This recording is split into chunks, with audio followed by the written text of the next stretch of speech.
Assalamualaikum warahmatullahi wabarakatuh. Alhamdulillah. Berarti sebelum ada Indonesia, ada apa? Nusantara. Nusantara ini merdeka kan? Ya kan? Awas, ingat cara berpikirnya. Merdeka sebelum datang ini. Ya kan? Merdeka sebelum datang ini. Artinya apa? Nah, jadi sebelum datang Portugis, keadaan kita itu merdeka, nenek moyang kita tinggal di Nusantara. Pertanyaan pertama, baik, pelan-pelan. Nusantara itu terbentuk dari komunitas apa? Jangan salah, 90 lebih persen, ya 90% lebih itu Muslim. Cek ya, awas, hati-hati, pelan-pelan. Kan kita mau bicara tentang peran umat Islam.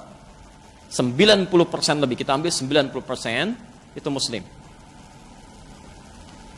Buktinya gampang, silahkan cek. Ya, dari Sabang sampai Merauke, dari Aceh sampai ke pulau paling ujung, ya, bahkan ke Maluku. Kenapa disebut Maluku? Dari kata muluk. Muluk itu dari kata Malik. Malik itu kerajaan-kerajaan, kesultanan-kesultanan, diambil dari bahasa Arab. Ada Bacan, Ternate, Tidore, Ambon dan sebagainya. Artinya Islam semua. Islam, ya. 90% lebih Islam. Selebihnya sedikit Hindu, ada Hindu. Pelan-pelan. Sedikit Buddha, sedikit saja, ya. Baik. Kemudian animisme selebihnya. Animisme. 90% lebih Muslim. Ada apa lagi kira-kira? Nggak ada. Nggak ada, tapi bagus pertanyaannya. Kapan Kristen datang? Silahkan Anda cek. Di semua buku-buku sejarah tidak pernah disebutkan kapan Kristen datang. Tapi Anda akan temukan, kita objektif ya dengan pandangan ilmiah ya, kita tidak membahas agama tertentu dan sebagainya, kita sedang bahas sejarah. Anda akan lihat sejarah Islam datang ke Nusantara. Sejarah Hindu ada di Nusantara, sejarah Buddha ada di Nusantara, tapi tidak pernah ada buku sampai hari ini membahas kapan Kristen datang ke Nusantara. Sampai muncul saat ini. Ya. Nanti ada pertanyaan besar, nanti kita akan temukan di akhir. Nah, sekarang kalau pertanyaannya, kapan Kristen ada? Ya? Kemudian, pelan-pelan, apakah hanya 3 atau 4 ini saja kepercayaan yang muncul? Benar. Jadi, saat hidup dalam keadaan 90% Muslim, ada Hindunya, ada Buddhanya, ada animismenya, ternyata merdeka Nusantara, nggak ada masalah. Artinya apa?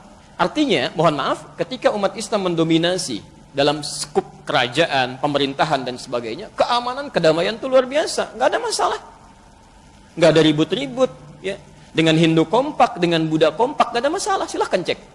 Jangankan yang di Nusantara, yang di Goa saja, ya, di Goa Kekaisaran Sultan Mahmud, yaitu yang kompak dengan arah ke India, ada Buddhanya, itu perdagangan biasa, nggak ada masalah. Ya, saling terbuka saja, saling menghormati antar kepercayaan dan bisa nyaman ya dalam kehidupan bermasyarakat. Yang jadi persoalan ketika datang Portugis tahun 1511. Pertanyaan pertama, jangan berhenti sampai Portugis. Ini siapa Portugis ini? Dari mana mereka bisa datang? Siapa yang menyuruh mereka datang ke sini? Dapat dari mana informasinya? Nah, kita telusuri dulu sampai kita ketemu nanti aspek-aspek yang menjadikan banyak hal yang nanti berpengaruh dalam kehidupan berbangsa dan bertanah air kita sampai hari ini. Portugis datang tahun 1511 itu bukan tiba-tiba datang Bapak Ibu sekalian. Itu ada asal muasalnya. Ya. Dimulai dari tahun 1494 terjadi satu perjanjian yang disebut dengan perjanjian Tordesillas. Ya, Tordesillas. Apa perjanjian Tordesillas itu? Perjanjian Tordesillas ini perjanjian yang diprakarsai oleh seorang paus besar bernama paus besar bernama Alexander ke-6. Ya. Setelah jatuhnya Granada, ya, dalam kekuasaan Muslim di Andalusia dengan bersatunya Raja Ferdinand dan Ratu Isabella. Keduanya bersatu, menaklukkan kerajaan Granada di akhirnya, singkatnya, habis Islam di Spanyol. Muslimnya maksudnya, ya. Habis Muslim di Spanyol. Jadi kalau ada waktu lagi lebih jauh, saya akan cerita bagaimana konversi agama berlaku pada saat itu, bagaimana orang-orang Islam telinganya dipotong, diinkuisisi, sampai darah itu naik sampai ke tinggi permukaan tertentu. Ya. Kita lihat, teruskan saya dulu ke sini. Setelah selesai, ya, kemudian Paus Alexander ini mengumpulkan kekuatan-kekuatan pada saat itu, ya, tentara salib. Kemudian diberikan dekrit, dibuat perjanjian. Dikumpulkanlah 2 kerajaan besar yang punya jasa pada saat itu menaklukkan Granada. Ya. Satu kerajaan Portugal, kenal dengan Portugis. Ya, Ronaldo belum lahir saat itu. Kemudian Spanyol, Barcelona belum ada. Okay. Macam-macam lihat. Tapi nanti ada kaitan loh ya, ada kaitannya. Ini Portugis dengan Spanyol. Keduanya dari Katolik. Ya. Di perjanjian Tordesillas ini, ya, kemudian difatwakan oleh Alexander yang ke-6 supaya keduanya ini melakukan ekspansi ke wilayah muka bumi dengan membawa misi 3G. Awas, ini nyata ya. Maka dibagi bumi itu ke dalam dua bagian. Jadi oleh Paus Alexander ke-6, bumi dibagi kepada dua bagian. Ada bagian barat, diminta kepada Spanyol untuk melakukan ekspansi ke sini. Ya. Kemudian bagian timur dimintakan kepada Portugis untuk bisa mengekspansi. Misi mereka langsung diberikan oleh Paus Alexander VI disebut sebagai misi suci dengan misi 3G. Awas, jadi 3G dulu sudah ada. Ya. Awas, hati-hati ya. Apa misinya? 3G yang dimaksudkan, satu, gold. Ya. Awas, mencari emas, cari pemasukan, kan? Kalau ke kita nanti nyari rempah-rempah, ya. Ada emas, emas hitam, ada emas hijau yang teh, gitu kan? Ada kopi dan sebagainya, semua digali. Ini poinnya. Kedua, glory. Hati-hati, dia berekspansi, menyebarkan, ya, menyebarkan ajaran, menyebarkan wilayah, ya, mencaplok dan sebagainya. Ini misinya ini, hati-hati ya. Yang ketiga, gospel. Ini gospel, membawa misi Katolik. Ya. Ini pelan-pelan, misi Katolik ini dibawa, menyebar ke seluruh dunia dengan kesepakatan perjanjian Tordesillas oleh dua kerajaan ini.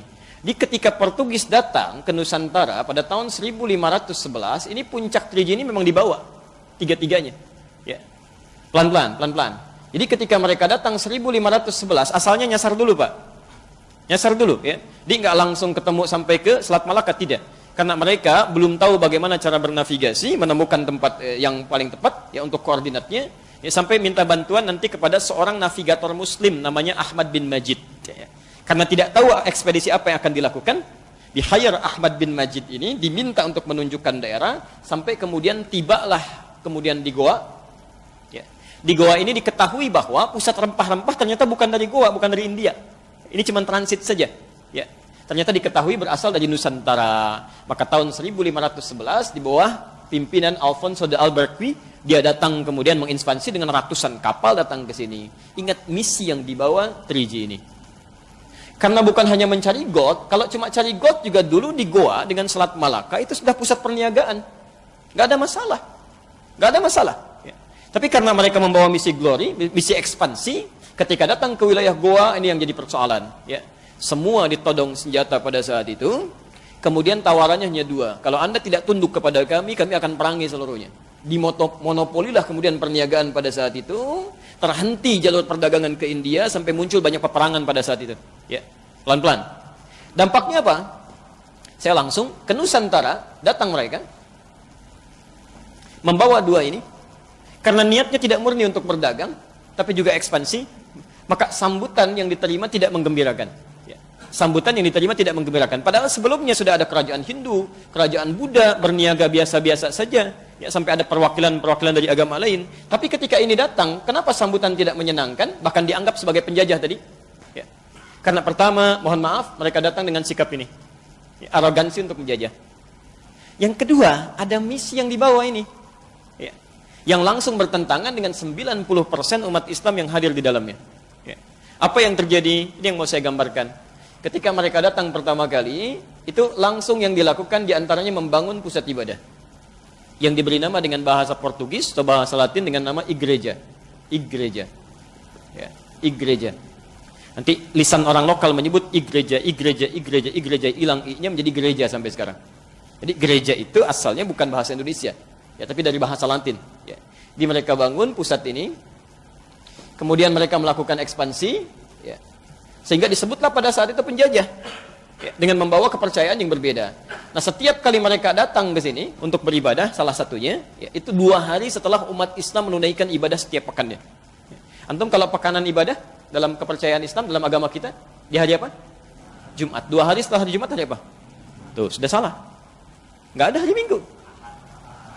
Nggak ada hari Minggu. Ya, nggak ada. Dari dulu, itu bahasanya nggak pernah ketemu Minggu. Namanya Ahad. Kapan ketemu Minggu?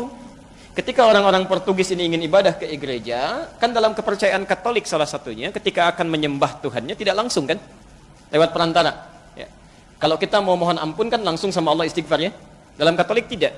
Mereka harus datang ke perwakilan, ke Bapa, melakukan penebusan dosa. Ngaku lewat situ baru oleh Bapa dimohonkan. Jadi nggak bisa langsung. Ya karena Bapa orang suci, yang ini kotor nggak bisa langsung kepada yang suci, nggak nyambung. Jadi harus lewat orang suci dulu. Ya, jelas ya? Walaupun Bapa ini kalau salah juga nyambungnya kemana belum jelas juga. Ya? Baik. Tapi poinnya, jadi ketika mereka akan menyembah, itu tidak langsung harus melewati orang suci. Orang suci pada saat itu yang dikenal bernama Santa Domingo. Santa Domingo. Santa Domingo. Ya. Jadi ketika mereka 2 hari setelah orang Islam pergi ke gereja, orang bertanya ini mau kemana? Ya. Itu mau ke Santa Domingo, nyembah Santa Domingo. Ya. Orang kita kan dari dulu sampai hari ini itu senang menyingkat-nyingkat kalimat. Ya. Coba perhatikan, Santa Domingo, Domingo, Domingo jadi minggu pada akhirnya. Ya kan? Domingo, Domingo, Domingo, Minggu. Dari sinilah muncul istilah hari Minggu. Sampai hari ini mereka mingguan itu ibadah. Ya. Awal mula datang mereka membawa satu agenda besar untuk melakukan pembelengguan atau penjajahan yang disebut sebagai penjajahan pertama. Tapi kenapa di buku sejarah itu selalu terhenti sampai terhenti sampai poin nomor 2 saja.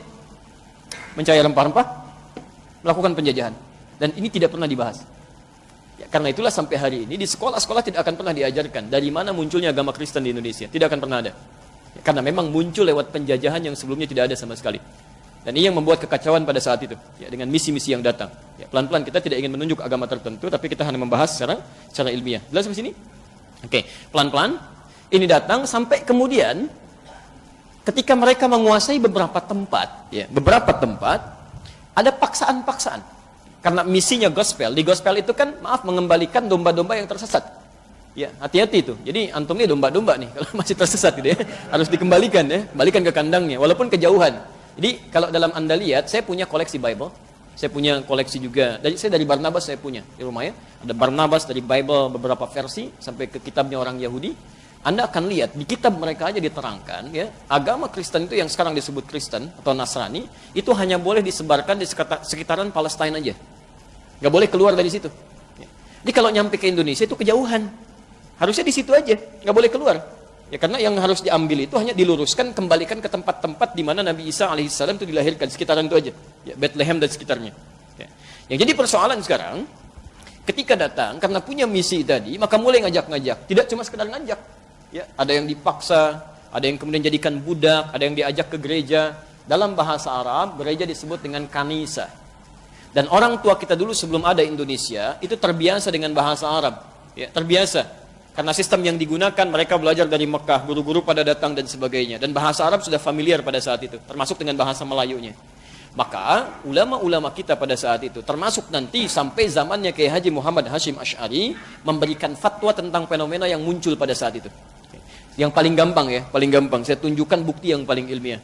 Kiai Haji Muhammad Hashim Asy'ari itu menulis 19 kitab. Beliau yang mendirikan Nahdlatul Ulama tanggal 31 Januari 1926. Menulis 19 kitab. Di kitab keduanya namanya Risalah Ahlus Sunnah wal Jamaah. Antum buka halaman ke-14, posisi paling kanan, paragraf pertama, baris 1 sampai dengan baris yang kelima. Ya. Oh, hati-hati ya, namanya Risalah Ahlus Sunnah wal Jamaah dan ditulis dalam bahasa Arab. Ahlus Sunnah wal Jamaah.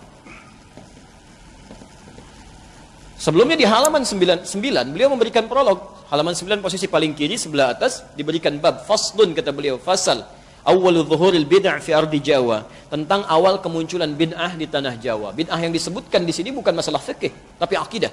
Kepercayaan menyimpang, wantisyaruha dan penyebarannya di pelosok Jawa, wal mubtadi'in dan tokoh-tokohnya.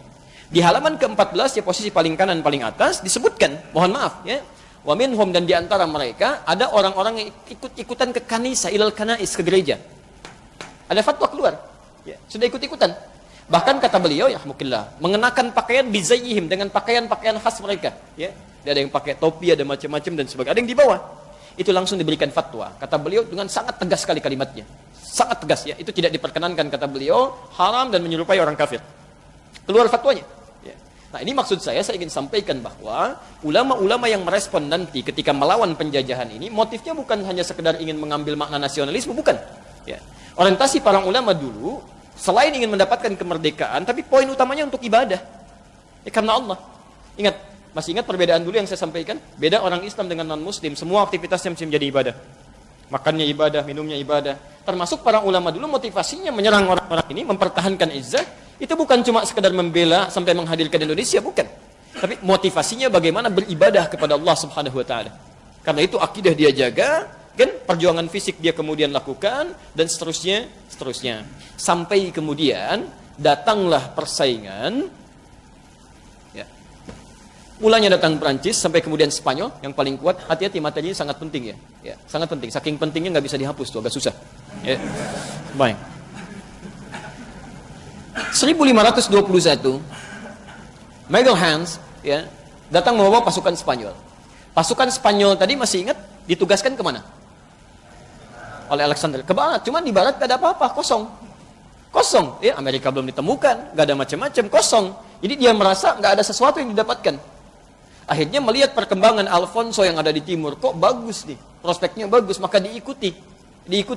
Maka dia masuk lewat Kepulauan Sulu yang sekarang bagian Filipina bagian selatan itu. Ya, pada tahun 1521. Filipina juga dulu Muslim. Ya, antum harus tahu artinya Mindanao itu apa. Ya, ada Mindanao, Islamabad, orang cuma tahu kalimat-kalimat apa, Istanbul, itu kan kota Islam. Ya, kota Islam Madani, kan? Jadi kerajaan-kerajaan Islam itu sudah berkembang di sekitaran-sekitaran itu. Ya. Spanyol masuk, kan? Kemudian melakukan penjajahan di situ. Nah ini Portugis merasa ada ancaman, khawatir ada persaingan di situ, maka kemudian dia membuat benteng-benteng di sekitaran tepian pantai, termasuk juga benteng daerah Sunda Kelapa. Maka dibangunlah kemudian benteng besar di situ, kan? Di kisaran tahun 1521 ketika dia datang, Alfonso datang, ya pelan-pelan. Magalhães langsung saya datang ke sini 1521 mereka bangun kemudian benteng besar di Sunda Kelapa. Sekarang Sunda Kelapa daerah mana? Jakarta. Tahu dari mana Jakarta? Dulu Jakarta nggak ada. Jakarta nggak ada. Disebutnya Sunda Kelapa. Ya, dalam proses itu kemudian apa yang terjadi? Karena sudah mulai datang ke daerah sini, ya, pelan-pelan, membawa misi-misi yang tadi juga, orang dipaksa bikin benteng, akidah sudah dihancurkan, merampas macam-macam, maka kalau Anda baca sejarah, daerah Sunda Kelapa ini, bukankah perpanjangan dari mulai ke Banten, sampai ke Cirebon, sampai Pajajaran kan? Baik, penguasa saat itu siapa? Hati-hati, kekuasaan pada saat itu bukan cuma Siliwangi, cucunya yang pegang. Ya.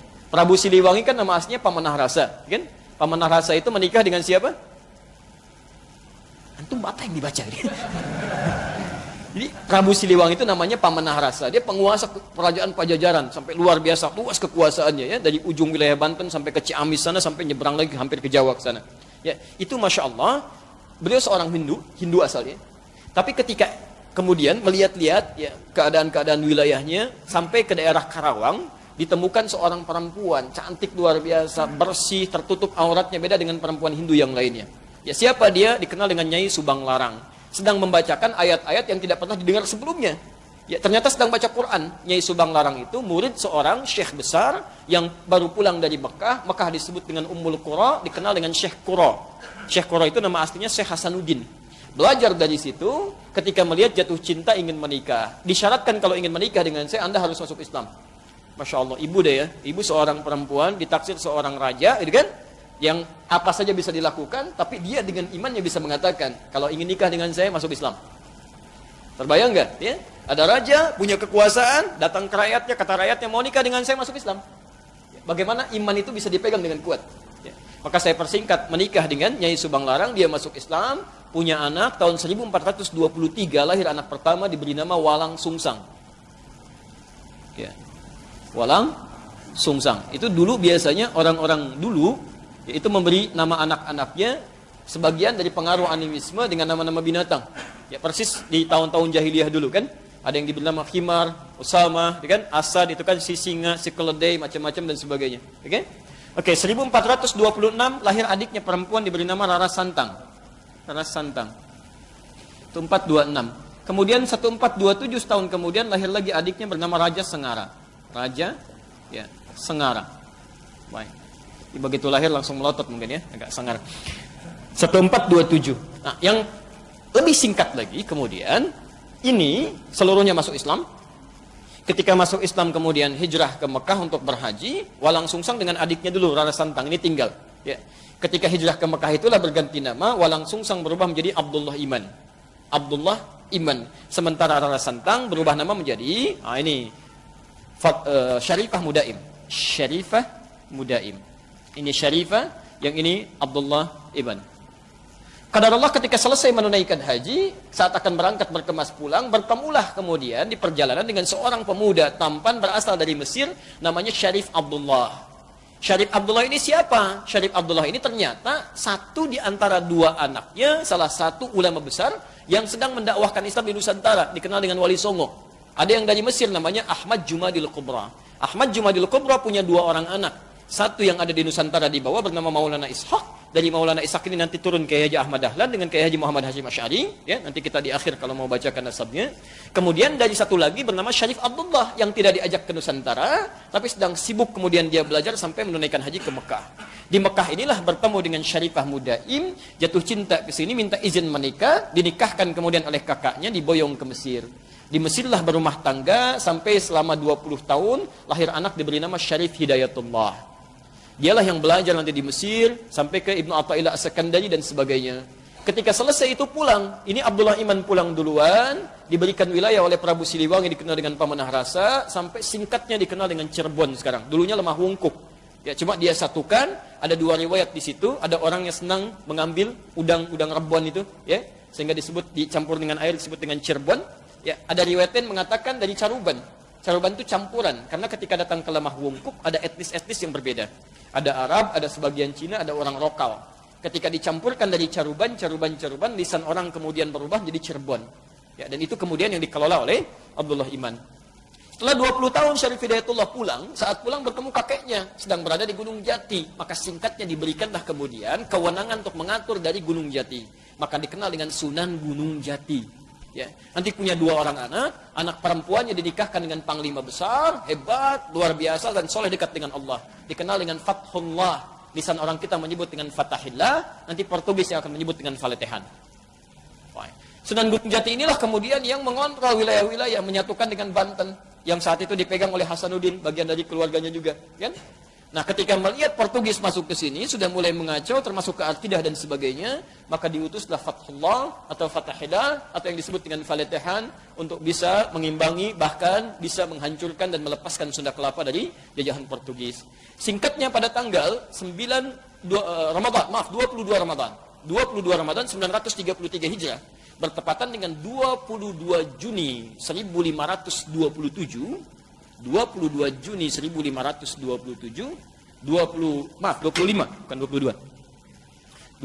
Juni atau 22 Ramadan, ya, Ramadan 933 Hijrah.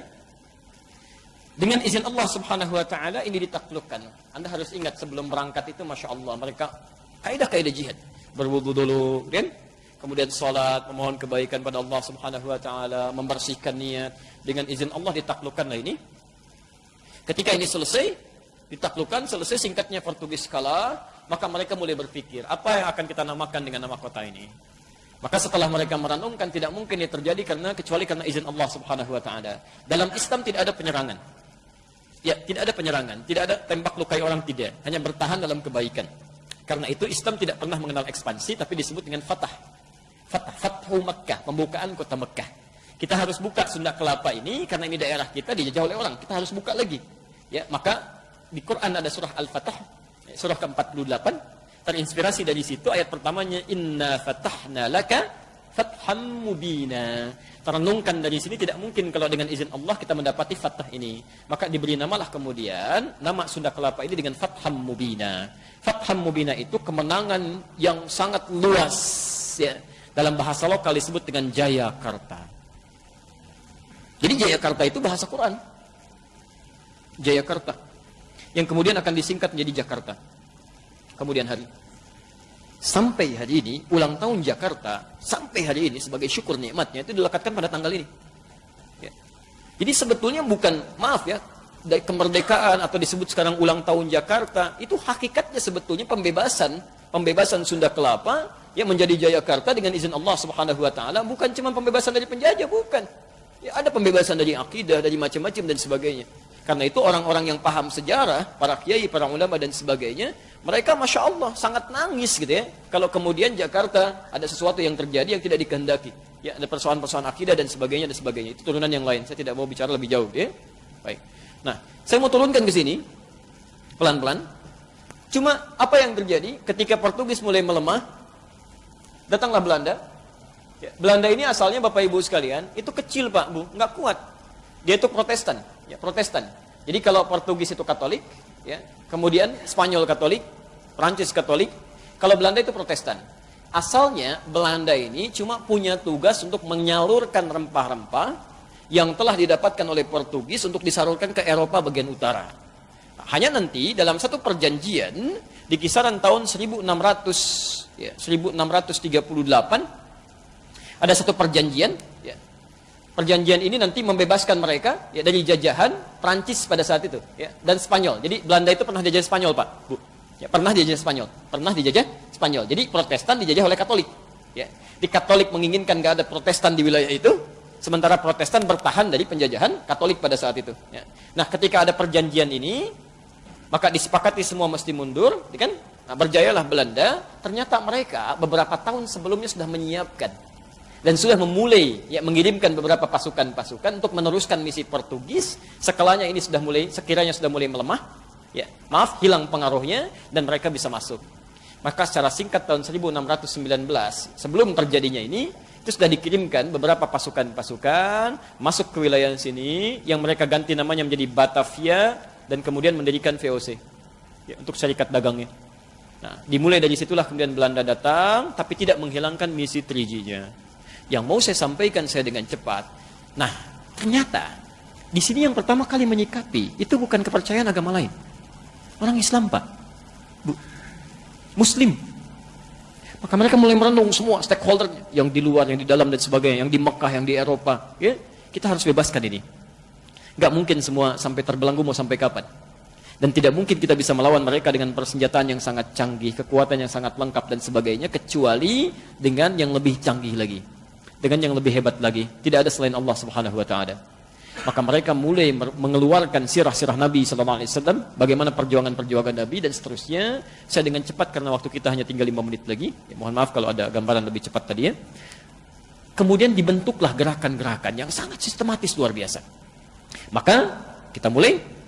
Pertama, daerah sekitaran Jakarta, Tanah Abang, tetangga antum tuh, ya. Maka para sayyid pada saat itu, ya, tokoh-tokoh Arab dikenal dengan sayyid.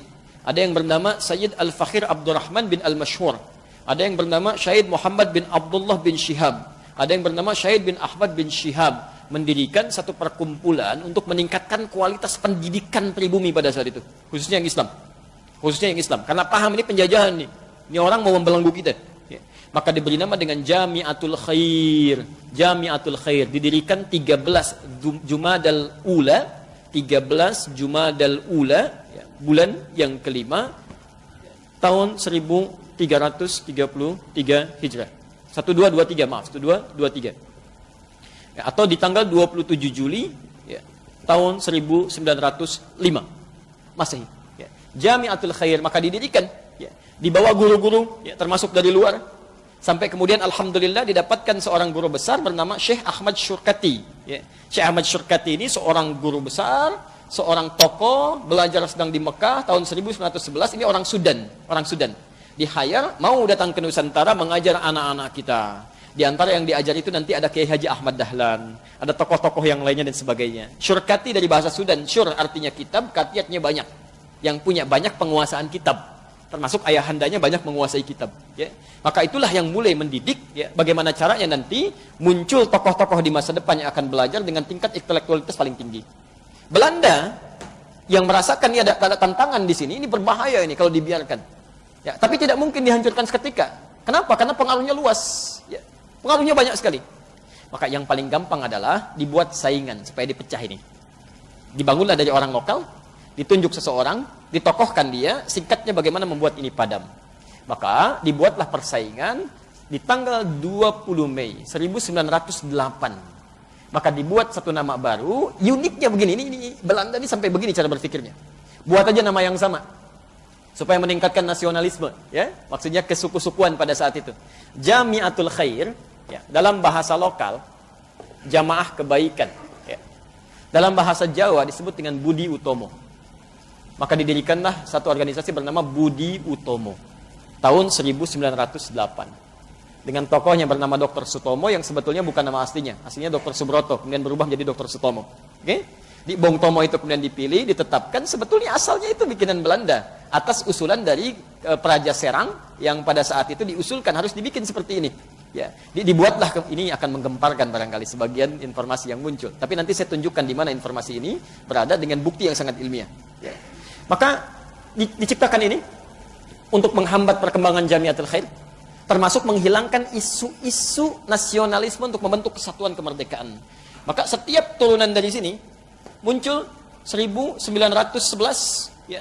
Kemudian Syarikat Islam, asalnya Syarikat Dagang Islam, dipelopori oleh Kiai Haji Samanhudi. Yang diteruskan nanti kemudian dengan munculnya HOS Cokro Aminoto. Asalnya Cokro Aminoto, cuman setelah menunaikan haji, Umar Said ini tambah haji. Haji Umar Said Cokro Aminoto. Ya? Jadi secara bersamaan, ada yang di Jakarta, ada yang di Surakarta Samanhudi, ada yang di Surabaya, HOS Cokro Aminoto. Ya kan? Ini semua bergerak bersamaan, dan sekali lagi takut Belanda. Takut ini kalau berkembang luas di bahaya pergerakan ekonomi ini. Dikhawatirkan seperti terjadi revolusi Cina yang terjadi tahun 1911 diprakarsai oleh Dr. Sun Yat-sen. Ya, mereka bisa berhasil karena ditopang oleh Cina Muslim, Pak. Ya, Cina itu dulu ya. Cuma sekarang sejarahnya dirubah. Kalau antum lihat film-film revolusi Cina itu, ya, itu yang ada Donnie Yen dan sebagainya, gitu kan? Yang kemarin beberapa pekan lalu ditayangkan itu sudah berubah itu. Yang ditampilkan baratnya, ya, bukan sisi kebaikannya. Nah, ini mereka khawatir, maka dibuatlah saingan Syarikat Dagang Islamiyah. Ya. Jadi yang ini dibuat Budi Utomo, yang sana dibuat Syarikat Dagang Islamiyah. Tapi ternyata dengan izin Allah, siapa yang tulus itu yang langgeng. Ini langgeng, yang dua tadi hancur. Coba antum bisa nggak temukan sampai sekarang? Saya mohon maaf ya. Alumni dari sini, Jamiatul Khair, Kiai Haji Ahmad Dahlan, bisa mendirikan Muhammadiyah. Berapa sekolah yang telah beliau bangun? Sampai hari ini. Universitasnya, rumah sakitnya, segala ini didirikan dari sini. Sampai mendirikan Muhammadiyah itu pada tanggal berapa? 8 Zulhijjah 1330 Masehi, 18 November 1912, ya. 1330 Hijriah, 1912 Masehi. Baik, itu sampai sekarang ada. Tapi apakah saya mau tanya, antum pernah dengar nggak sampai sekarang sekolah Bung Tomo, Ormas, sampai nggak ada, karena itu bikinan. Dan yang paling menarik dalam setiap konferensi Yong Java dan sebagainya itu selalu mengatakan tidak boleh ada persatuan, nggak ada bangsa Indonesia. Kalimat bangsa Indonesia itu dibawa oleh orang-orang alumni sini. Dan termasuk yang paling menarik, salah satu muridnya, Haji Umar Said Cokro Aminoto adalah Insinyur Soekarno. Itulah yang dilatih oleh Soekarno. Dilatih oleh Cokro Aminoto, bagaimana cara berorasi, bagaimana cara memetakan dan sebagainya. Sampai dengan singkatnya, diraihlah kemerdekaan itu. Tidak banyak orang tahu bahwa Jalan Pegangsaan Timur nomor 56 itu, ketika akan melakukan satu hal yang sangat dicatat dalam sejarah yang disebut dengan proklamasi itu, rumah itu diwakafkan oleh orang Islam, orang Arab, keturunan Yaman, yang kemudian oleh Bung Karno diberikan penghargaan, langsung nulis surat langsung ditandatangani oleh beliau sendiri. Itu orang Islam yang punya, yang sekarang jadi Gedung Merdeka itu ya, seterusnya. Itu orang Islam yang punya, diwakafkan sampai diberikan madu Bung Karno sebelum beliau proklamasi dan setelahnya. Ya. Jadi kalau Anda bertanya kemudian, bagaimana sikap seorang Muslim dalam menyikapi kemerdekaan ini, kita kembalikan. Ya. Bahwa merdeka itu kan tidak diraih.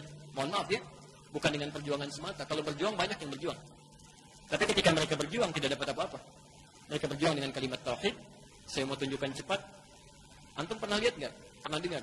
Ketika Insinyur Soekarno, Bung Hatta dan sebagainya ditahan oleh Belanda di istana Yogyakarta kemudian dibuang sampai ke Bangka. Siapa yang berjuang? Yang gerilya siapa? Jenderal Besar Sudirman. Siapa itu Jenderal Besar Sudirman? Hati-hati jangan keliru, itu seorang guru. Guru yang disiapkan oleh siapa? Perguruannya Ahmad Dahlan. Itu guru sekolah, Pak. Ya angkatannya, Masya Allah, angkat senjata, gerilya dengan nama Allah. Dalam keadaan ditanduknya separuh paru-parunya, kemudian berjuang.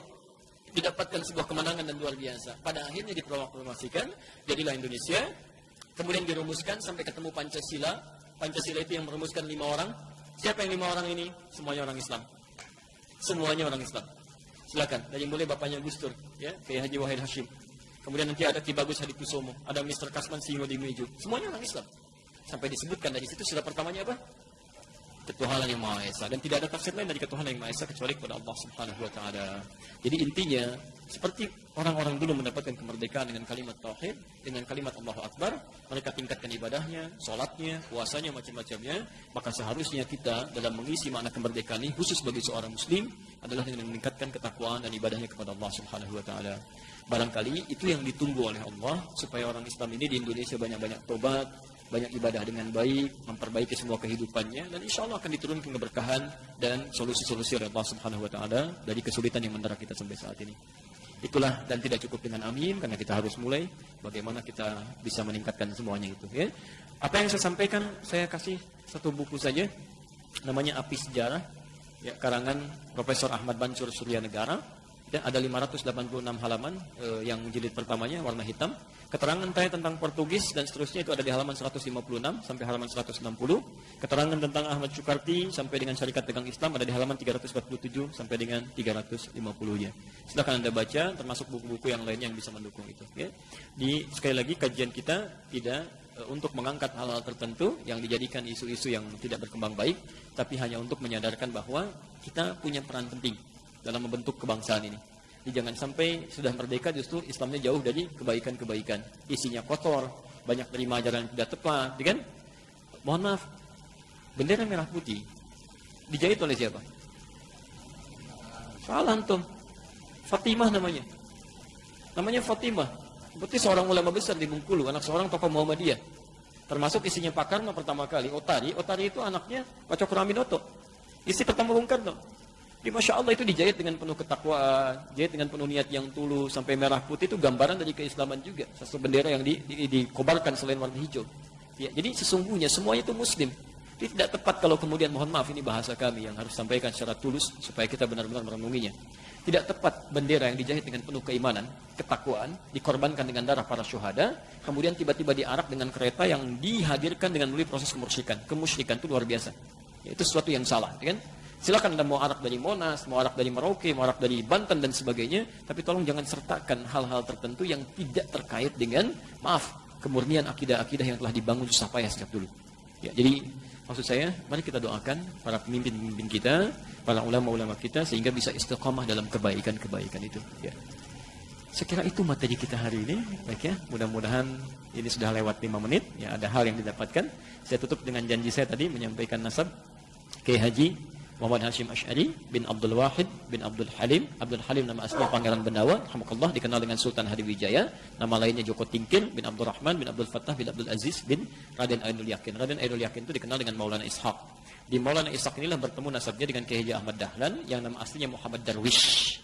Ya, kemudian beliau bersaudara dengan Muhammad Hashim Asy'ari, belajar ke Kiai Haji Soleh Darat di Semarang. Dilihat sebagai dua murid yang sangat brilian, mudah memahami persoalan, langsung dikirim ke Mekah, belajar pada Syekh Ahmad Khatib.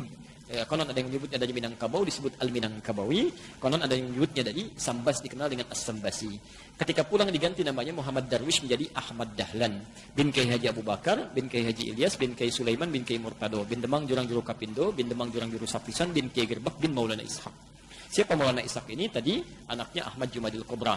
Anaknya Ahmad Jumadil Al-Kabir, anak Ali Zainal Abidin, anak Ali Zainal Al-Kabir, keturunan dari Husain, Husain adiknya Hasan, Hasan putranya Ali bin Abi Thalib, suaminya Fatimah, Fatimah putri Muhammad SAW, bin Abdullah, bin Abdul Muttalib, bin Hashim, bin Abdul Manaf, bin Qusay, bin Murrah, bin Kilab, bin Ka'ab, bin Ghalib, bin Fihr, bin Malik, bin Madar, bin Kinana, bin Khuzaimah, bin Mudrikah, bin Ilyas alaihissalam, bin Nizar, bin Mudar, bin Ma'ad, bin Adnan, bin Adli, bin Adri, bin Muqawwam, bin Nahur, bin Tari, bin Ya'rub, bin Yasjub, bin Nabit, bin Ismail alaihissalam, bin Ibrahim alaihissalam, bin Azar atau bin Nahur, bin Abil bin Kinan bin Al-Fakhshad bin Sam bin Nuh alaihissalam, bin Mihlail bin Matusyalah bin Kinan bin Anwas bin Tif bin Adam alaihissalam. Semuanya jelas, tokoh-tokoh kita jelas, tersambung sampai Nabi Muhammad. Cuman barangkali kita hanya yang belum jelas sampai hari ini. Baik ya? Nah, jelas surah ini? Nah, kalau jelas seperti biasa kita bacakan Quran surah Al-Maidah ayat 101. Ya ayyuhalladzina amanu, hai orang-orang masih merasa punya iman, la tas'alu an asya'a in tubdalakum tasukum. Kalau uraian sudah jelas disampaikan, jangan banyak ditanyakan, khawatir pertanyaan itu menjadikan uraian jelas semakin tidak jelas nantinya. Baik, jelas sekali lagi? Nah, ada pertanyaan? Tidak, cukup. Baik, sebelum ditutup izin menyampaikan informasi. Maaf, nanti sore kita ada siaran live ya di Akhir TV. Akhir TV itu media yang kami bangun sekarang ya untuk bisa lebih menjembatani materi-materi tersebar luas ya. Itu juga insya Allah beberapa negara sudah bergabung.